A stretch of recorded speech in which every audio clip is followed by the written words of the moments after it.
Sitting here on my right is the camera that I usually use to film these YouTube episodes. It's a Nikon DSLR. It's nothing to write home about, not a full frame or anything, but it does a reasonably good job. And for Christmas, my lovely sweetie got me this really, really nice video tripod, which makes positioning the camera and having it stay where I put it a whole lot easier. The one issue that I have, I can't see, at least up close. And the DSLRs have a tiny, tiny little screen on the back of them. What we're going to do today is we're going to capitalize on these accessory ports that are on the side of the tripod, build some sort of rigging to hook up this. This is a USB powered 10-inch monitor. It's not super high res, it's 1024 by 600 or something like that. Really designed to be portable, to be a second screen for a laptop or a tablet or something like that. But the fact that it is designed to be powered by USB makes it a perfect choice for using with a DSLR, because USB power sources are readily available and cheap and much, much more dense than the average camera battery. If you look at monitors that are designed for this duty, they're typically 7 inches. You can get them in this resolution, but they're hundreds and hundreds and hundreds of dollars. And they run off of either proprietary batteries or they run off of either Canon or Sony camera batteries, which does me zero good as a Nikon owner. The gig is simple enough. We'll rig up something to mount this monitor next to the camera. I'd like for it to be able to turn 180 degrees, and that way I will be able to see well enough to focus, and I will be able to see whether or not my shots are lined up when I'm in them. When you fly solo, you don't always know what's going on with the camera. What I have here is aluminum bar stock. This is 3/8 stock, which is the right size to thread in here, but of course it doesn't have any threads on it. So step one is going to be to decide how long I need my accessory rod. Odds are I'm going to make 2 of them out of this because there's a hole on each side of the tripod, and thread the end so we can thread it in here. The monitor I want to hang on here is 15¼ inches wide. I got to leave a little bit of room for cables to get in and out of the side of the camera and in and out of the side of the monitor. So I just kind of rounded that up to 18, which means a 9-inch rod should be long enough for what I want to do. But I'm going to go ahead and cut them 12 inches long anyway. 2 of the benefits of working with aluminum. One, it weighs next to nothing, at least if you're used to steel or hardwoods. So the extra 3 inches hanging off the edge of that big tripod, not going to make any difference at all. And 2, it cuts like butter, even with the world's rustiest, worst hacksaw.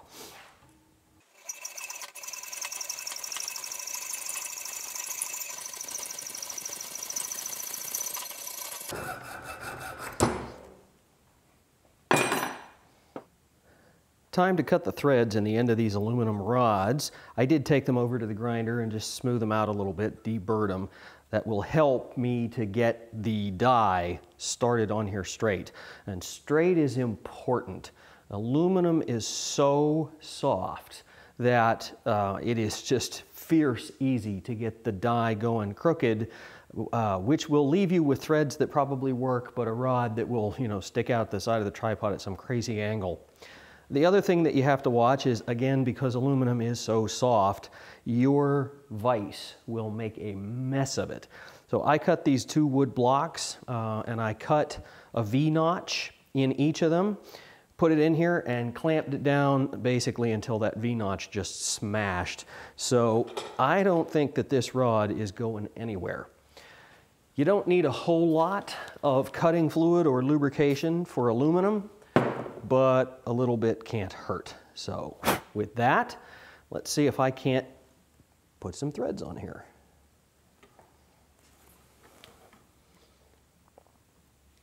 And started straight is everything.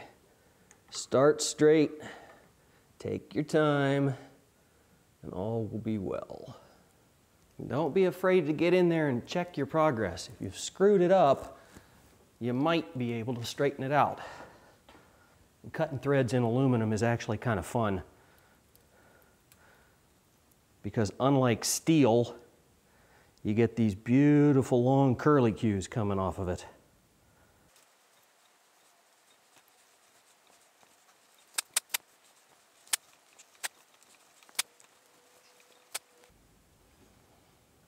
And then you have to be super careful when you back your die off the threads because again, aluminum is soft and you can cut threads in reverse and they may or may not be the right threads. It has wings. This is what it's supposed to look like.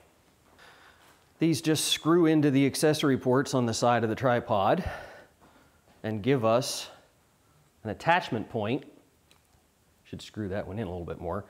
You know, they're not the solidest thing in the world. They're held on by one end, they're just threaded, and they're aluminum, so they're only gonna take a certain amount of weight. But I don't imagine we're gonna have to come much further out than, you know, say maybe right here for our attachment point for the monitor. And that's gonna be plenty strong for as little as that thing weighs. Now that the wings are onto the tripod, I have to figure out how I'm going to attach to this round bar stock and rig up something to which the monitor can be attached. Enter this gizmo. This is obviously mostly a C-clamp. This bottom part came as one unit.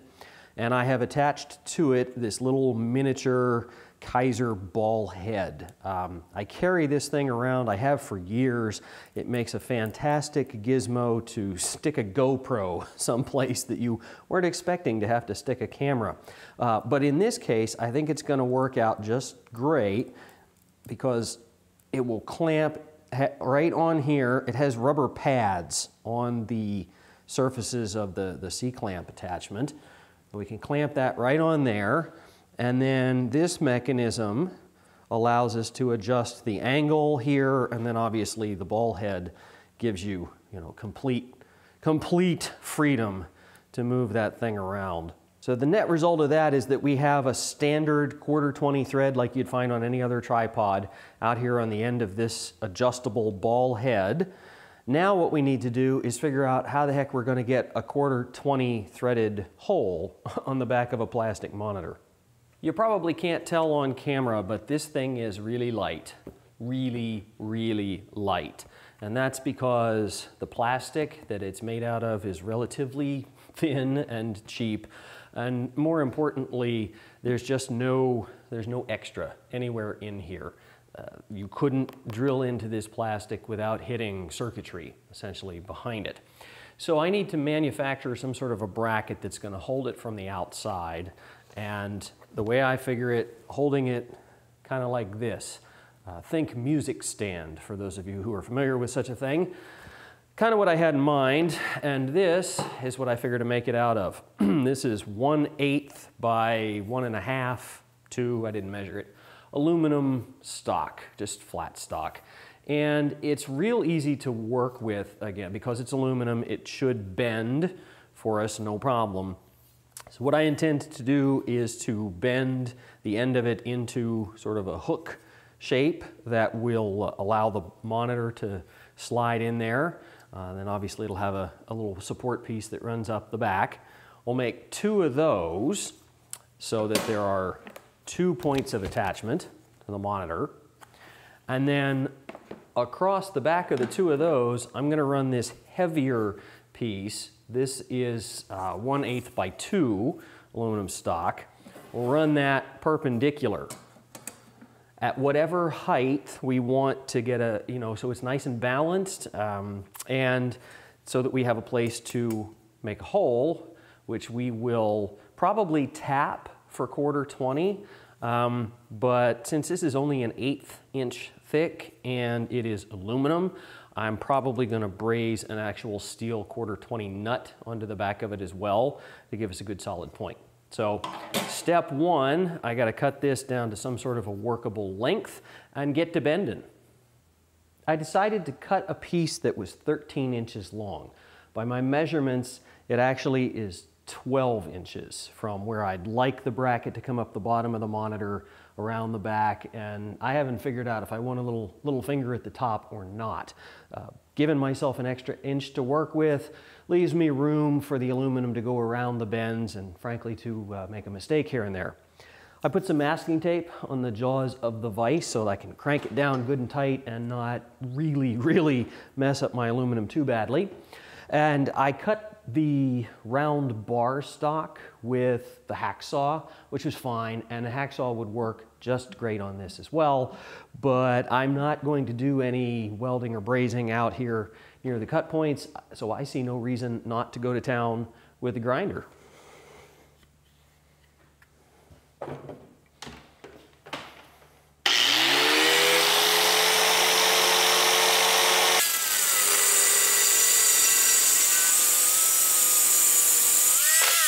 After it's cut, obviously it has a lot of burrs and things on it, and you can take it to the grinder and knock the big ones off, but honestly, sanding block is your best friend for aluminum. The stuff is so soft that when you grind the burrs off of one side, you leave burrs on the adjacent sides or the opposite side or whatever. So just a couple little swipes back and forth here. Polish up the end. There we go. That is absolutely beautiful. Well, or at least it's safe. And then what I'm going to do is I'm going to check for square before I clamp this down with the vise itself, because I know the jaws are flat. So if this thing is square, then it should bend relatively straight. And don't try this with mild steel, folks. You'll hurt yourself.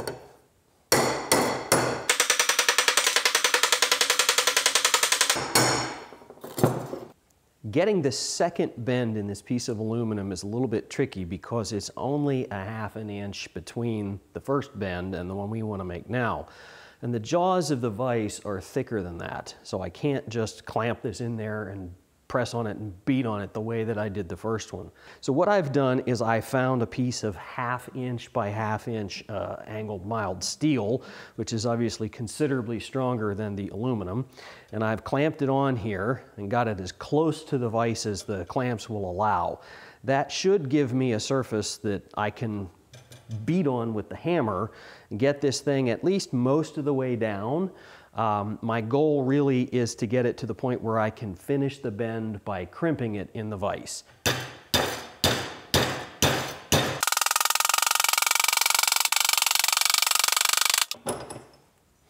One thing you will find about working with aluminum is that it has a lot of spring back, but I think we're good. Seems to have worked out, so I'm just going to do that whole thing again. The piece that's vertical in the vise right now is one of the brackets that we just bent a couple minutes ago. The horizontal piece is 11 inches of the somewhat wider, the 2-inch aluminum flat stock. I have them spring clamped together here at a 90-degree angle. I checked it with my square twice just to make sure. My intention is to come back and aluminum braise these pieces together, and I'll do the same thing on the other side, giving me a sort of an H-shaped, if you will, frame with the hooks at the bottom into which the monitor can slide. Let's talk for just a second about this aluminum brazing process. It is relatively straightforward if you do two things. Thing number one is the most important. That is clean. Aluminum oxide is tough stuff and nothing sticks to it. That's why they make sandpaper out of it. And you have to use a stainless steel brush that has not been used on anything except aluminum in order to get this job done. Thing number two is to use the right materials. This is a brazing rod. It's made by Bernz-O-Matic, which has got to be the best name for a welding consumables company I've ever heard. But anyway, this is an alloy. It's mostly aluminum, but it's got some other secret sauce in it. It is designed to work between 700 and 750 degrees, which means that propane is a viable option for this.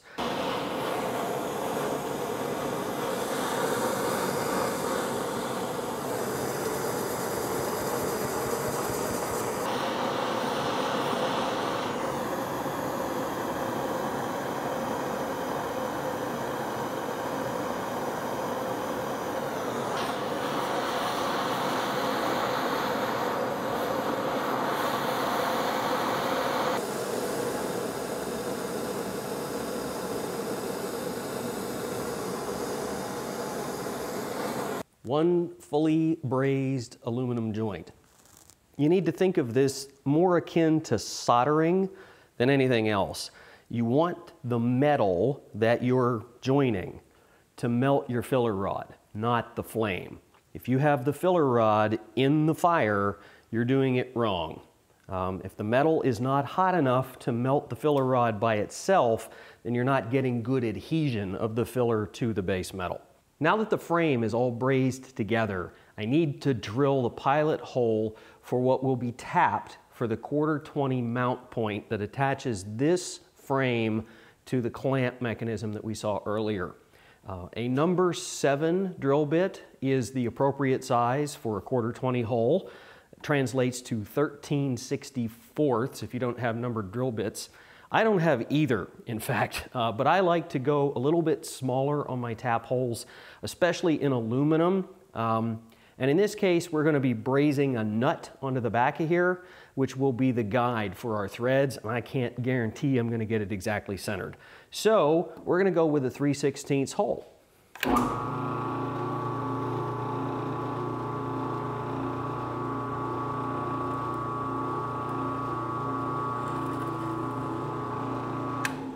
Remember earlier when I said use the right materials? Well, this is a do as I say, not as I do moment.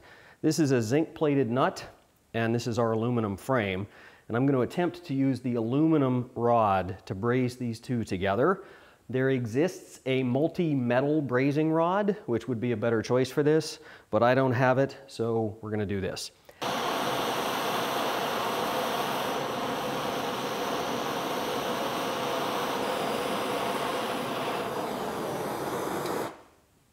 After it's all cooled off, you can start the cleanup process.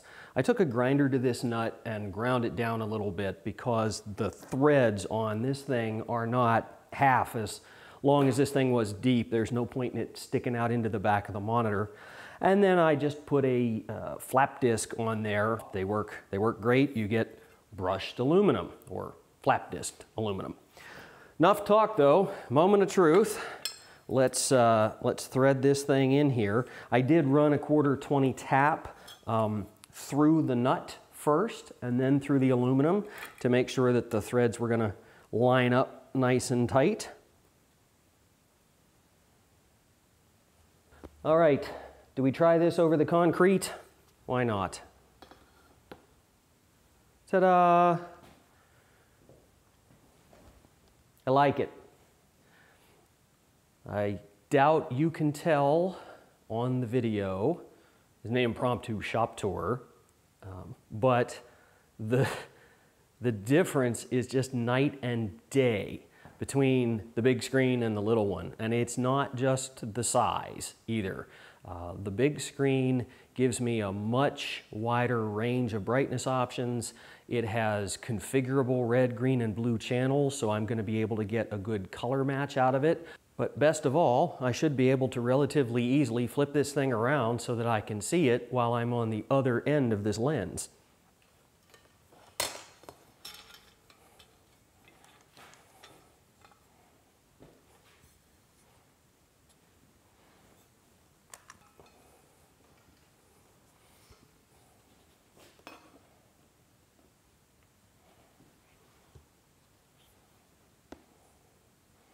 Well, YouTube, it seems to work.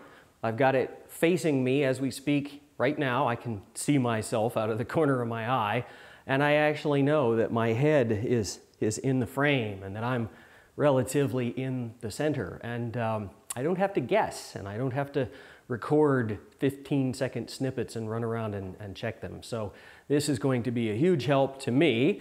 I hope it was of interest to you, whether you're into photography and need tripod accessories or not. I would at least hope you take away from this that working with aluminum doesn't necessarily require that you become a professional TIG welder. It shapes easily, it's lightweight, it cuts. Actually, if you're just getting started with metal, aluminum is not a bad place to begin. Thanks for hanging with me. Stay safe, YouTube.